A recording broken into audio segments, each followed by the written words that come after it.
Shalom saudara yang dikasihi di dalam nama Tuhan Yesus. Pagi hari ini saya akan membagikan beberapa kebenaran firman Tuhan yang saya ambil di dalam kitab Petrus. Mari kita sama-sama belajar di dalam 1 Petrus 9 ayat 7. Karena itu bagi kamu yang percaya, Kristus adalah mahal. Tetapi bagi mereka yang tidak percaya, Kristus itu seperti batu yang dibuang dari tukang-tukang bangunan, telah menjadi batu penjuru, juga telah menjadi batu sentuhan dan suatu batu sandungan. Haleluya. Karena bagi kita orang yang percaya, Kristus itu mahal. Tetapi bagi mereka yang tidak percaya, Kristus Tuhan Yesus itu seperti batu yang tidak ada artinya, dibuang begitu saja. Saudara, kita renungkan firman ini pagi hari ini.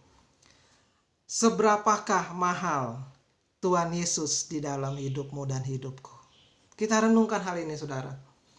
Suatu hal yang mahal sekali dalam kehidupan kita. Kalau Kristus itu mahal, kenapa setiap manusia sering mengabaikan firman Allah? Kenapa setiap manusia sering menjauh dari yang namanya firman Tuhan? Mungkin sebagian kita menganggap firman Tuhan, itu biasa yang kita dengar setiap hari Minggu di gereja. Itu biasa. Ya mungkin kita sudah melupakan saat-saat teduh kita, mungkin kita sudah mulai kendor di dalam keimanan kita, mungkin kita sudah mulai kendor di dalam kehidupan penyembahan kita kan karena persoalan, sakit penyakit atau mungkin pergumulan hidup yang menghimpit kehidupan orang percaya. Ketika manusia diberkati Tuhan, mungkin dia akan tiap hari menyanyikan haleluya, haleluya, nyanyi Tuhan Yesus ajaib, sungguh sangat dahsyat. Tiap hari mungkin dia mengatakan hal-hal seperti. Tapi ketika dalam pergumulan dan permasalahan, mungkin sakit penyakit, sedikit demi sedikit imannya mulai meninggalkan Tuhan dan mulai mengandalkan manusia di dalam kehidupannya. Firman Tuhan dalam Yeremia katakan, terkutuklah orang yang mengandalkan manusia, tetapi diberkatilah mereka yang mengandalkan Tuhan. Wow. Saudara, waktu pergumulan itu makin dahsyat di dalam kehidupan kita, marilah kita berlari menuju kepada fokus kita yang utama adalah kebenaran firman Tuhan. Karena kita percaya, bagi kita orang percaya, Kristus itu mahal. Waktu kita fokus kita tertuju pada satu tujuan dalam kehidupan kita yang adalah Kristus. Saudara lihat, berkat Tuhan itu akan mulai mengalir dalam kehidupanmu. Berbicara tentang berkat Tuhan itu terjadi. Mukjizat itu boleh terjadi dalam kehidupan orang percaya. Kenapa saudara? Karena pola pikir kita dan iman kita. Iman merupakan sauh yang kuat di dalam kehidupan orang percaya. Sauh itu berbicara seperti jangkar, saudara. Waktu jangkar itu bergeser, maka iman kita akan bergeser. Terus jangkar itu menentukan, mantep, nancep, cep. Nah, waktu iman kita nancep, saudara, di dalam kehidupan orang percaya. Lihat, iman kita berbuah lebat. Kenapa? Iman kita dinaungi oleh firman Kristus. Dan Kristus itu mahal dalam kehidupan kita. Kenapa? Tuhan telah memindahkan kita dari dulunya kegelapan kepada terangnya yang ajaib. Di dalam 1 Petrus 2 ayat 9 firman Tuhan katakan, tetapi kamulah bangsa yang terpilih, imamat yang rajani, bangsa yang kudus, umat kepunyaan Allah sendiri, supaya kamu memberitakan perbuatan-perbuatan yang besar dari Dia yang telah memanggil kamu keluar dari kegelapan kepada terangnya yang ajaib. Puji Tuhan. Siapakah dulu kita, saudara? Siapakah dulu saudara dan saya? Saudara dan saya adalah orang-orang yang berdosa, yang dulu melakukan hal-hal yang najis di hadapan Tuhan, yang dahulu melakukan perbuatan-perbuatan keji di hadapan Tuhan. Tetapi sekarang kita telah dilahirkan kembali melalui firman dan kuasa Tuhan. Kita dekat kepada firman-Nya, kita dekat kepada sorga, kita dekat kepada hadirat Tuhan, bukan karena jerih payah kita, tetapi Tuhan yang memilih saudara dan saya untuk menikmati hadirat-Nya. Ingat saudara, waktu kita menyembah dalam gereja, waktu kita memuji dan menyembah Tuhan dalam pujian dan penyembahan yang luar biasa yang gereja-gereja kita lakukan, Saudara, hadirat Tuhan itu memenuhi kehidupan kita, membuat damai sejahtera yang berlimpah-limpah. Dan saudara boleh melihat, banyak orang dipulihkan, mungkin banyak orang mulai dilawat Tuhan, banyak orang mulai dijamah Roh Kudus, dan mereka diberkati kehidupannya.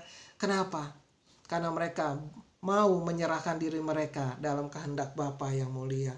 Berbicara tentang menyerahkan diri adalah bukan sesuatu hal yang sangat mudah, saudara.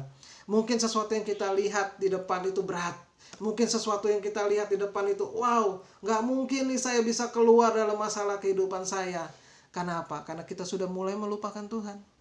Dan pada waktu kita mengingat Tuhan kembali dalam kehidupan kita, masalah boleh datang, pergumulan boleh ada, tapi kita berjalan dalam masalah dan pergumulan kita dengan pengharapan yang luar biasa, dengan kekuatan daripada firman Tuhan dan Roh Kudus yang menaungi kehidupan kita.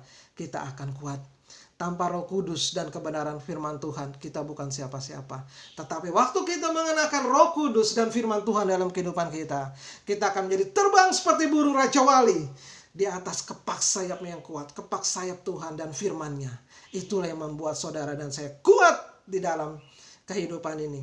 Amin. Kita masuk lagi dalam 1 Petrus 2 ayat 21 dan 23.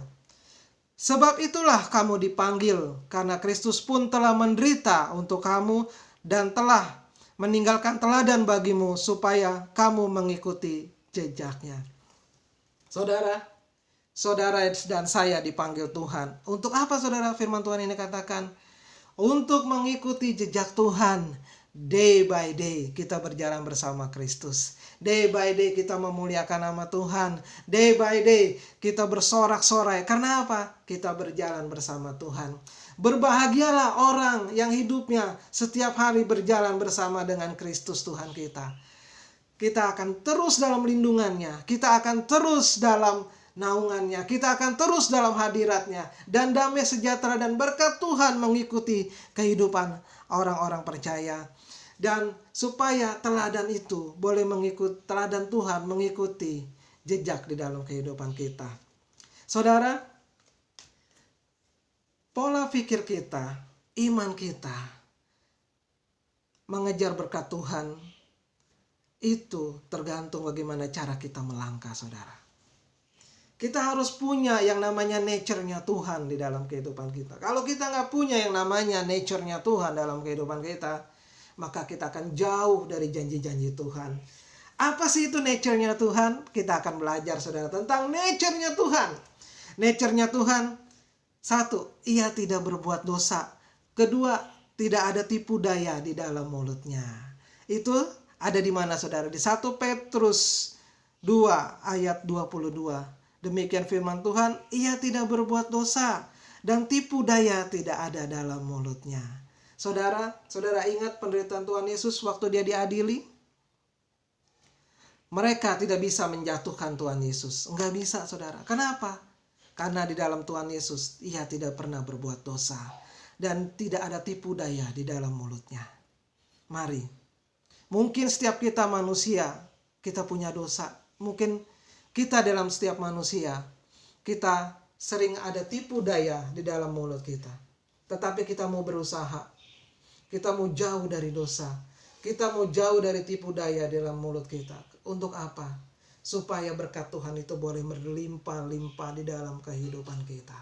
Waktu kita punya nature-nya Tuhan, kita tahu, oh Tuhan, nature-Mu ada dalam kehidupanku. Dan aku percaya, hidupku akan diberkati berlimpah-limpah. Kalau saudara bingung tentang yang namanya nature, kalau saudara lihat sifatnya kucing bagaimana sih? Namanya kucing pasti ngeong. Namanya anjing pasti menggonggong. Namanya Tuhan, nature-nya tidak berbuat dosa dan tidak ada tipu daya dalam kehidupannya.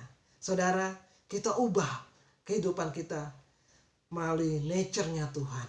Waktu kita ubah sifat manusiawi kita menjadi sifatnya Tuhan, kita akan menjadi orang-orang yang diberkati Tuhan berlimpah-limpah. Saya mau katakan berlimpah-limpah.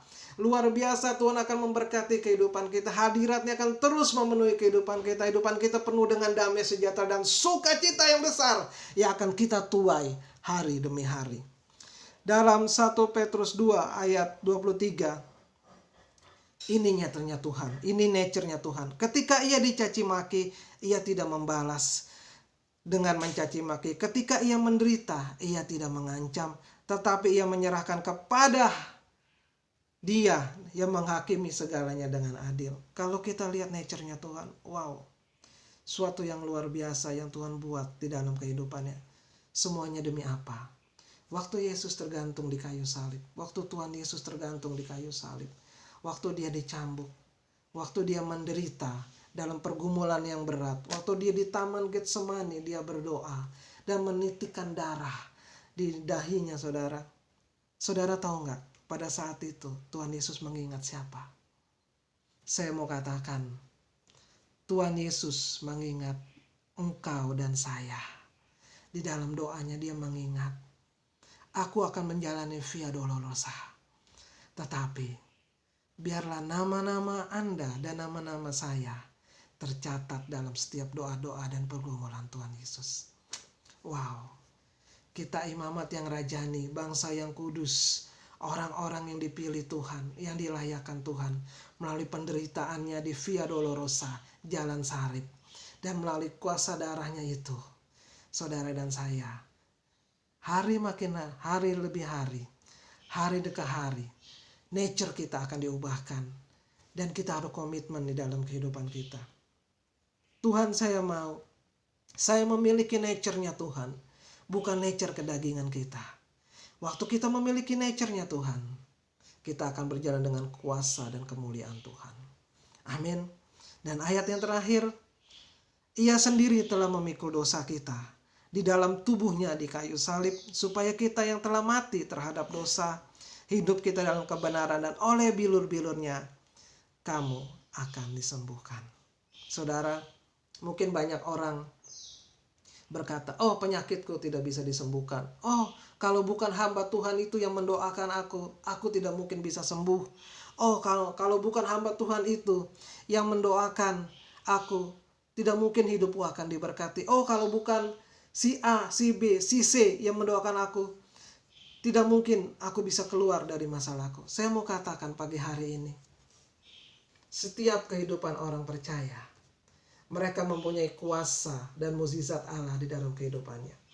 Roh Tuhan bukan cuma ditempatkan kepada hamba-hamba Tuhan, tetapi roh Tuhan ditempatkan pada orang-orang yang nature-nya mau berubah dari nature manusia kedagingan ke dalam nature-nya Tuhan. Amin. Semoga khotbah yang singkat ini boleh menjadi kekuatan di dalam kehidupan kita orang percaya. Selamat pagi. Tuhan Yesus memberkati. Haleluya. Amin. Shalom semuanya. God bless you all.